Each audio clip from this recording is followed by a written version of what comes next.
dans les choses de Dieu. Donc le berger, parmi la bergerie, mais oui, parmi les brebis, Dieu va choisir un et il va l'amener, il va le conduire par le chemin qui va prendre pour pouvoir prendre soin de la vie des restes. Notez bien, on a deux lignes ici. On a d'abord, on a le berger, on a le sacrificateur. Je dois faire un éclaircissement ici. On a le berger et le sacrificateur. Le berger prend soin de la vie des brebis. Le berger, sa mission, c'est par rapport à la vie des brebis. Sa mission concerne la vie des brebis. Alors que le prêtre ou bien le sacrificateur, sa mission concerne les offrandes et les sacrifices.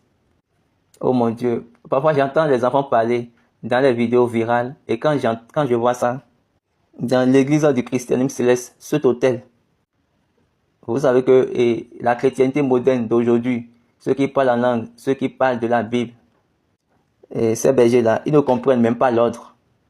Ils ne connaissent même pas le principe. Ils prennent juste des notes. Ils ont leurs tests et les tests bibliques. Ils ont leur Bible. Et ils viennent pour pouvoir juste parler.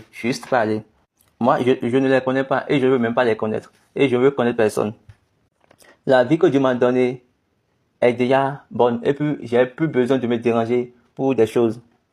Donc, le berger sa mission concerne la vie des brebis. Et il est élevé en ce qui concerne la vie des brebis. Alors que le sacrificateur, lui, il est élevé pour les offrandes et pour les sacrifices. Donc, partout où vous voyez un berger, nous venons de lire Psaume 100, verset 3, et David a dit que l'Éternel est mon berger. Psaume 23. L'Éternel est mon berger, je ne manquerai de rien. Il me fait reposer dans de verts pâturages. Il me dirige près des eaux paisibles. Il restaure mon âme. Il me conduit dans les sentiers de la justice à cause de son nom. Quand je marche dans la vallée de l'ombre de la mort, je ne crains aucun mal, car tu es avec moi. Donc, David savait ceci. Aussi longtemps possible qu'il est avec moi, je ne peux pas mourir, même dans la vallée de la mort.